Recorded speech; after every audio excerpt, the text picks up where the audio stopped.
Hello friends, welcome to our YouTube channel. स्वागत है आपका आपके अपने यूट्यूब चैनल में। और आज हम आपके लिए लेकर आए हैं जैव प्रक्रम से बिल्कुल सारे most important question class 10th के विद्यार्थियों के लिए, जो क्लास 10th यानी बोर्ड एग्जाम देने वाले हैं इस बार 2024 में। उनके लिए ये बहुत ही कारगर साबित होने वाले हैं। तो चलिए शुरुआत करते हैं।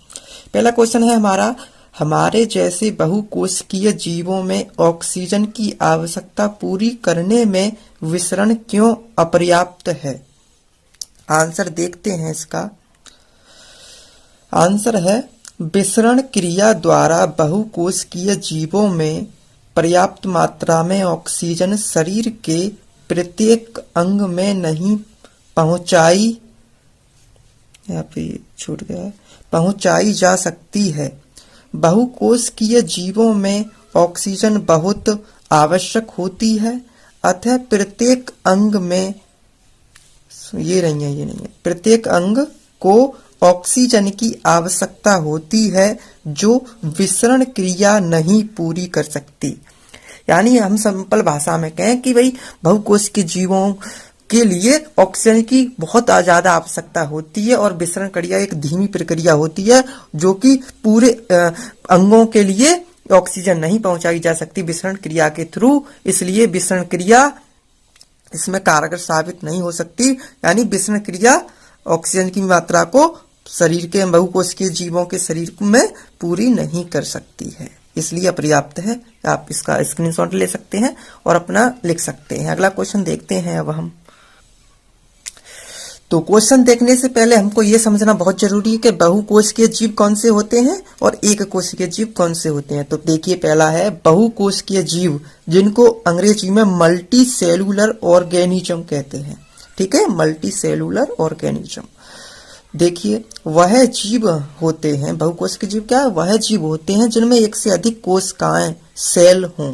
ठीक है, हमारे शरीर में बहुत सारी कोशिकाएं हैं, तो बहुकोशिकीय जीव वो होते हैं जिनमें एक से अधिक कोशिकाएं हों। ठीक है, उदाहरण के लिए मनुष्य, पौधे, पशु, पक्षी और कीड़े मकोड़े सब ये क्या हैं? बहुकोशिकीय जीव हैं। ठीक है, अगला है एक कोशिकीय जीव। एक कोशिकीय जीव यानी यूनिसेलुलर ऑर्गेनिज्म। यूनिसेलुलर ऑर्गेनिज्म वह जीव होते हैं जिनमें केवल एक ही कोशिका सेल हो, यानी उनमें एक ही कोशिका यानी सेल होती है, जैसे अमीबा, पैरामीशियम, शैवाल, बहुत सारे हैं।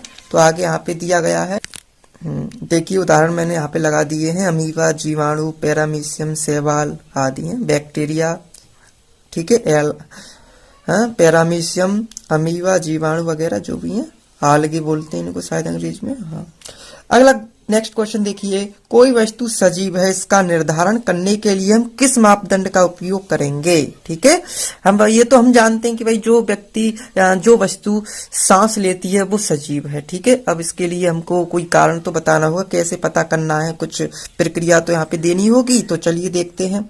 सजीव वस्तुएं निरंतर गति करती रहती है, चलो ये भी ठीक है, चाहे वे सुप्त अवस्था में ही हो। बाह्य रूप से वे अचेत दिखाई देते हैं, उनके अणु गतिशील रहते हैं,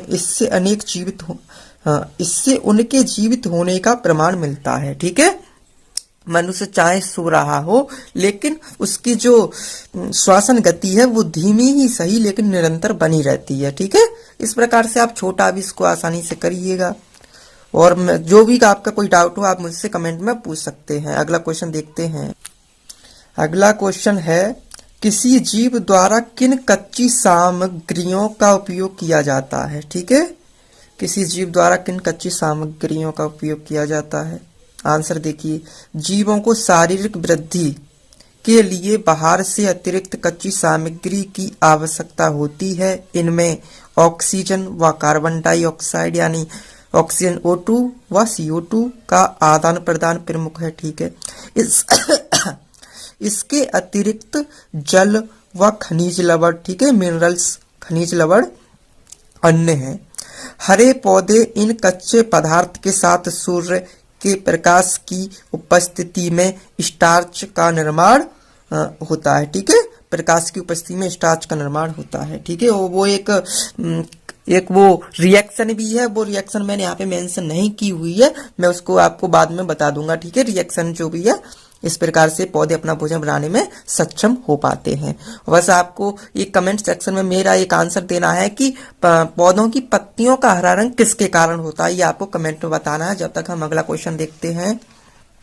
अगला क्वेश्चन क्या है? हाँ जी, अगला 4th नंबर का क्वेश्चन है, जीवन के अनुरक्षण के लिए आप किन प्रक्रमों को आवश्यक मानेंगे? ठीक है, चलिए आंसर देखते हैं।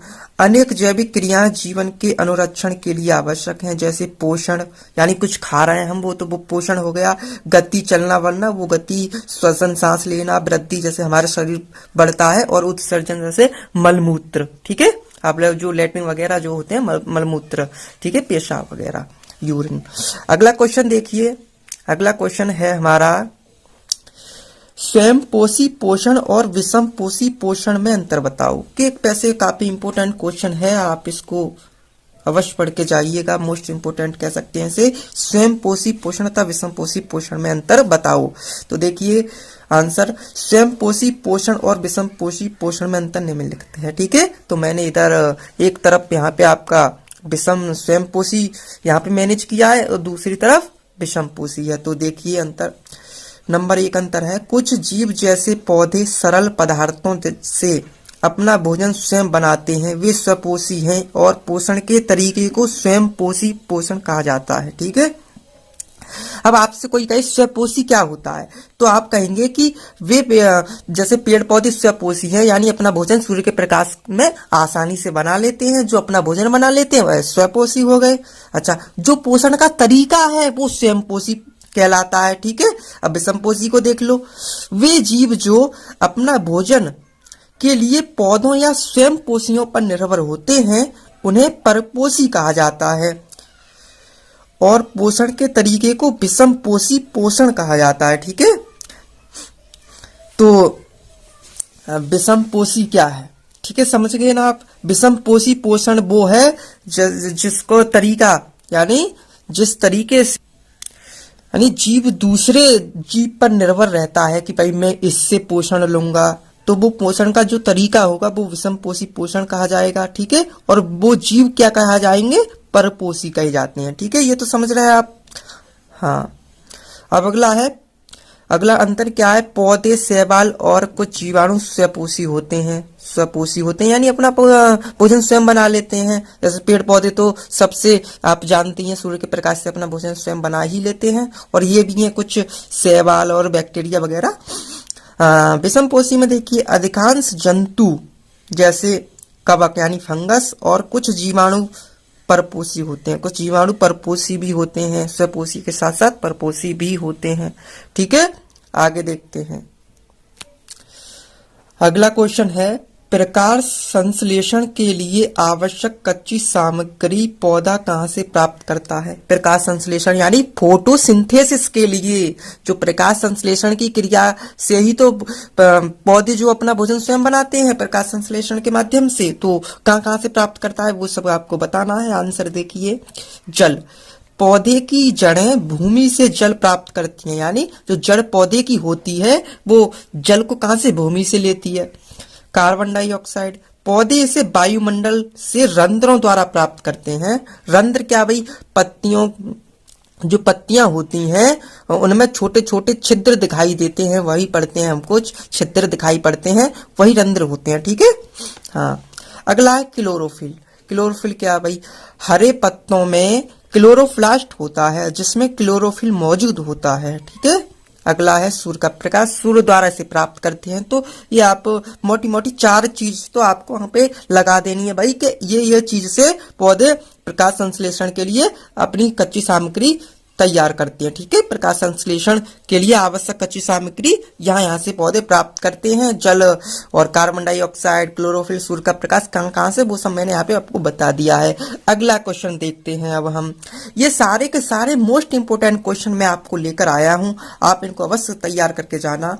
अगला क्वेश्चन है, हमारे अमाशय में अम्ल की भूमिका क्या है, ठीक है। हमारे अमाशय में अम्ल की क्या भूमिका है, आपने शायद पढ़ा हो तो हमारे शरीर में एक ऐसा भी अम्ल पाया जाता है जो ब्लड को भी पचा सकता है। आंसर देखते हैं। हमारे आमाशय में अम्ल भोजन के साथ आए हानिकारक जीवाणुओं को नष्ट करता है।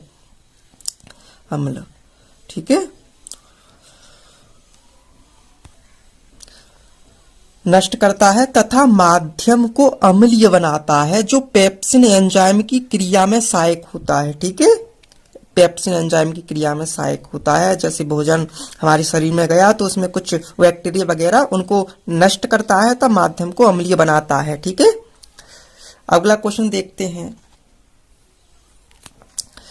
अगला क्वेश्चन है हमारा क्वेश्चन नंबर 8। मानव में वहन तंत्र के घटक कौन से हैं? इन घटकों के क्या कार्य हैं?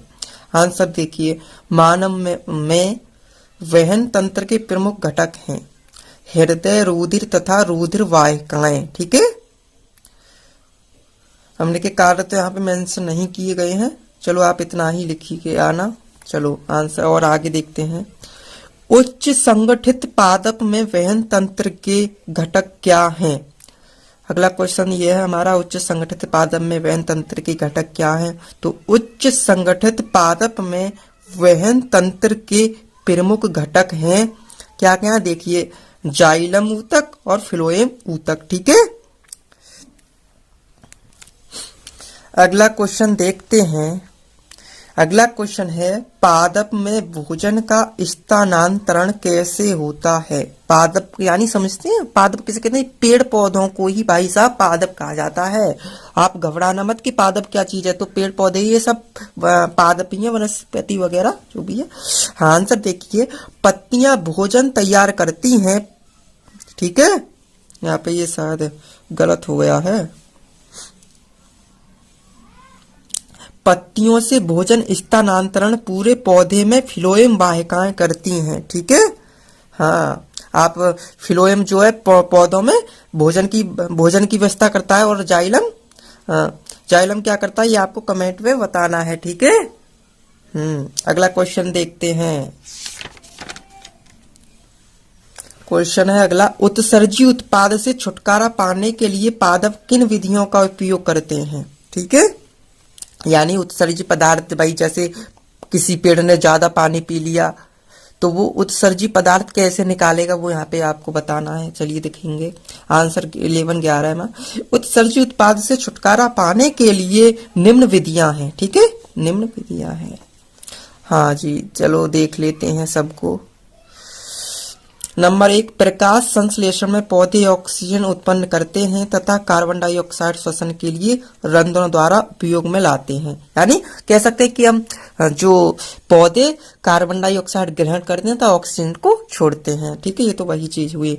अगला है, पौधे अधिक संख्या में उपस्थित जल को, में और लगाइए भाई साहब यहाँ पे, पौधे अधिक संख्या में उपस्थित जल को बाष्पोत्सर्जन क्रिया द्वारा कम कर सकती हैं, यानी निकाल सकते हैं, उसको रंध्रों द्वारा निकाल देते हैं। पौधे कुछ अपशिष्ट पदार्थ को अपने आसपास के मृदा को उत्सर्जित कर देते हैं। यानी आपने कभी देखा होगा कि पत्ती जो होती है ना पेड़ की, तो उस पर कभी बूंदे बूंदे सी होती हैं, तो वो इस प्रकार से रंध्रों द्वारा अधिक जल ग्रहण कर लिया पौधे ने, तो वो निकाल दिया जाता है इस प्रकार से। ठीक है, अगला क्वेश्चन देखते हैं। अगला क्वेश्चन क्या है? अगला क्वेश्चन है, मूत्र बनने की मात्रा का नियमन किस प्रकार होता है? मूत्र बनने की मात्रा का नियमन किस प्रकार होता है? देखिए, आंसर देखें, आंसर 12 है। मनुष्य द्वारा पिया जाने वाला पानी, वाले नहीं वाला कर दो यहाँ पे, ये सही नहीं लग रहा ना, पिया जाने वाला पानी व शरीर द्वारा अवशोषण पर मूत्र की मात्रा निर्भर करती है। हाँ जी, ये कहना चाह रहा है कि जितना मनुष्य जितना पानी पिएगा उतना ही अधिक उसका टॉयलेट बनेगा, यानी मूत्र निकालेगा। वो नियम जितना बनेगा उतना ज्यादा, अधिक पानी पिएगा उतना ही अधिक वो होगा। निर्भर करती है। कम पानी पीने पर मूत्र की मात्रा कम होती है, कुछ हार्मोन इसे अपने नियंत्रण में रखते हैं। ठीक है, ज्यादा पानी पीने पर मूत्र की मात्रा ज्यादा होगी, ये तो सभी जानते हैं। अगला देखते हैं क्वेश्चन, सॉरी अभी यही क्वेश्चन रहा है, इसका ये थोड़ा और है। यूरिया तथा यूरिक अम्ल के उत्सर्जन के लिए भी जल की मात्रा बढ़ जाती है, अतः अधिक मूत्र उत्सर्जित होता है। ठीक है, अगला क्वेश्चन देखिए आप। कुछ क्वेश्चंस के आंसर को आप स्वयं बनाने की कोशिश भी करना। 13वां क्वेश्चन है, हमारे शरीर में वसा का पाचन कैसे होता है, यह प्रक्रम कहाँ होता है? तो आंसर देखते हैं, वसा का पाचन आहार नाल के क्षुद्रांत में होता है। अमाशय में लाइपेज उन पर क्रिया करता है, लाइपेज एक एंजाइम होता है, ठीक है, तथा वसा को खंडित कर देते हैं। लाइपेज जो वसा को खंडित मतलब तोड़ देते हैं, कई पार्ट में तोड़ देते हैं, खंडित कर देते हैं। इसके पश्चात क्षुद्रांत में यकृत द्वारा स्रावित बाइल रस वसा को इमल्सिफाई करता है। अग्न्याशय है ना, अग्न्याशय शायद पेनाक्रीस बोलते हैं अंग्रेजी में, अग्न्याशय रस पेनाक्रीस एसिड, अग्न्याशय रस इस खंडित वसा को वसीय अम्ल और ग्लिसरॉल में बदल देता है। इस प्रकार वसा क्षुद्रांत में पाचित हो जाती है। ठीक है, आप इसका पूरे का स्क्रीनशॉट लीजिए और अच्छे से आप अपने इसको कर सकते हैं। अगला क्वेश्चन देखते हैं अब हम लोग, है ना, पूरा चैप्टर के मैं इंपोर्टेंट क्वेश्चन लेकर आया हूं आपको और कहीं पे भटकने की जरूरत नहीं है। अगला क्वेश्चन है, भोजन के पाचन में लार की क्या भूमिका है? भोजन के पाचन में लार की क्या भूमिका है? पहले आप ये कमेंट सेक्शन में बताइए कि लार में कौन सा एंजाइम पाया जाता है। इस वीडियो के एंड में मैं बता दूंगा अगर आपको नहीं पता है ना। ठीक है, आंसर 4 है, मुंह में उपस्थित लार ग्रंथियां लार रस को स्रावित करती हैं। इसमें सेलाइवरी एमाइलेज एंजाइम होता है। कौन सा होता है? सेलाइवरी एमाइलेज एंजाइम होता है, जो स्टार्च को माल्टोज शर्करा में बदल देता है। इसी कारण कई बार अधिक चबाने पर भोजन मीठा लगने लगता है। आप अधिकतर भोजन को चबा के खाकर देखना और भोजन में मिठास आएगी। ठीक है, जितना आप नहना करेंगे, उसे दांतों से पीसेंगे ना, उतना ही आपको भोजन में और अच्छा भोजन स्वाद बनेगा। ठीक है, अगला क्वेश्चन देखते हैं अब हम। अगला क्वेश्चन है, स्वपोषी पोषण के लिए आवश्यक परिस्थितियां कौन सी हैं और उसके उपोत्पाद क्या हैं? ठीक है, आप स्क्रीनशॉट लेते रहिए ना, आराम से लेते रहना, कोई दिक्कत नहीं है, ले लीजिए। अब शुरुआत करते हैं आंसर 15 का। आंसर देखते हैं, पृथ्वी पर केवल हरे पौधे स्वपोषी होते हैं जो अपना भोजन स्वयं बनाते हैं। इसके लिए कुछ परिस्थितियों की आवश्यकता पड़ती है, जैसे नंबर 1, पर्याप्त मात्रा में जल जो जड़ें अवशोषित करती हैं। नंबर 2, सूर्य का प्रकाश व ऊर्जा। Number 3, carbon dioxide gas. ठीक है, अब अगला क्वेश्चन देखते हैं। अगला क्वेश्चन है, वायवीय तथा अवायवीय श्वसन में क्या अंतर है? कुछ जीवों के नाम लिखिए जिनमें अवायवीय श्वसन होता है। ठीक है, तो देखते हैं, पहला है हमारा वायवीय श्वसन, समझ लेते हैं। नंबर 1 अंतर इसमें है, यह वायु की उपस्थिति में होता है। ठीक है, यह वायु की उपस्थिति में होता है। नंबर 2, ग्लूकोज पूर्णतः विखंडित होता है, यानी ग्लूकोज पूर्णतः खंडित हो जाता है। नंबर 3, इसके अंतिम उत्पाद CO2 जल तथा ऊर्जा है। ठीक है, नंबर 4 है उदाहरण देखते हैं इसके, सभी उच्च जीवधारी हैं। ठीक है, अब अवायवीय श्वसन देखेंगे। अवायवीय श्वसन देखिए, अवायवीय श्वसन नंबर 1, यह वायु की अनुपस्थिति में होता है, यानी वह वायु की उपस्थिति में होता था वायवीय श्वसन ही, अवायवीय श्वसन वायु की अनुपस्थिति में होता है। नंबर 2, ग्लूकोज का आंशिक विखंडित होता है, आंशिक यानी बहुत कम। नंबर 3, इसके अंतिम उत्पाद इथाइल यानी इथाइल एल्कोहल व CO2 है। उदाहरण नंबर 4 उदाहरण, ईस्ट और फीता कृमि। ईस्ट जानते हैं, YEAST, ईस्ट, खमीर भी कहते हैं इसको शायद, हाँ खमीर कहते हैं। अगला क्वेश्चन देखते हैं अब हम। अगला क्वेश्चन है, हमारे शरीर में हीमोग्लोबिन की कमी के क्या परिणाम हो सकते हैं? तो ये समझ ले भाई कि लाल का जो रक्त हमारे खून का लाल रक्त किसके कारण होता है? हीमोग्लोबिन के ही कारण होता है। ठीक है, अब इसका आंसर देखिए। हीमोग्लोबिन हमारे शरीर में ऑक्सीजन का वहन करता है।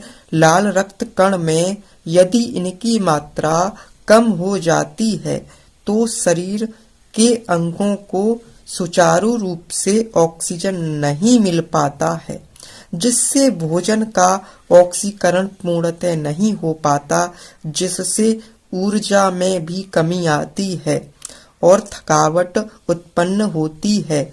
इसकी कमी से व्यक्ति एनीमिया से पीड़ित हो जाता है। कहते ना एनीमिया रोग हो या उसे, तो उसमें खून की कमी हो जाती है। ठीक है, अगला क्वेश्चन देखेंगे अब हम। अगला क्वेश्चन है हमारा 18। मनुष्य में दोहरा परिसंचरण की व्याख्या कीजिए, यह क्यों आवश्यक है? आंसर देखिए। मानव हृदय में रक्त 2 बार संचरित होता है। ठीक है, ये गलत चढ़ गया है, यहाँ पे चढ़ेगी इस पे मात्रा। ठीक है, इसको दोहरा परिसंचरण कहते हैं। मानव हृदय में रक्त 2 बार संचरित होता है, इसको दोहरा परिसंचरण कहते हैं। इसी कारण ऑक्सीजनित और विऑक्सीजनित रुधिर एक दूसरे से अलग रहता है। यदि ये बंटवारा ना हो तो दोनों प्रकार के रक्त मिल जाएंगे और अंगों को पूर्ण रूप से ऑक्सीजन नहीं मिल पाएगी। ठीक है, यह है इसका सिस्टम पूरा। अगला क्वेश्चन देखिए, 19वां क्वेश्चन है 19, क्वेश्चन नंबर 19। जाइलम तथा फ्लोएम में पदार्थों के वहन में क्या अंतर है? जाइलम द्वारा पदार्थों का वहन, पहला है जाइलम द्वारा पदार्थों का वहन है भाई। चलिए देखिए, इसमें जल एवं खनिज लवण केवल ऊपरमुखी दिशा में संवाहित होते हैं। इसमें जल तथा लवण का सेवन दाब तथा वाष्पोत्सर्जन कर्षण द्वारा होता है। ये नंबर 1 था, ये नंबर 2 है। ठीक है, अब देखते हैं फ्लोएम द्वारा पदार्थों का वहन। नंबर 1, इसमें भोजन अमीनो अम्ल का संवहन दोनों दिशाओं में ऊपरमुखी तथा अधोमुखी होता है। ठीक है, दूसरा है इसमें एटीपी ऊर्जा का प्रयोग होता है। ठीक है, एटीपी यानी एडिनोसिन ट्राइफॉस्फेट, एटीपी का फुल फॉर्म है एडिनोसिन ट्राइफॉस्फेट। अगला क्वेश्चन देखिए, क्वेश्चन नंबर 20, और इसी के साथ पूरे इंपोर्टेंट क्वेश्चन समाप्त हो जाएंगे हमारा। अगला है थुपुस में कूपिकाओं की तथा वृक्क में वृक्काणु की रचना तथा क्रियाविधि की तुलना कीजिए। ठीक है, आंसर 20 है कूपिका। नंबर 1, कूपिका शुद्ध व अशुद्ध वायु का वहन करती है। ठीक है, नंबर 2, कूपिकाओं का आकार छोटा होता है। नंबर 3, कूपिका शरीर में रसायन CO2 गैस के रूप में निकलती है। ठीक है, अब वृक्काणु में देखते हैं। वृक्काणु में देखिए, नंबर 1, वृक्काणु शुद्ध व अशुद्ध रुधिर वायु का वहन करती हैं। ठीक है, करती हैं या कुछ छोड़िए। अगला करती हैं नहीं होगी, हाँ करते हैं, करती हैं, करते हैं होना चाहिए वैसे तो भाई। कूपिका वृक्काणु करते हैं। चलो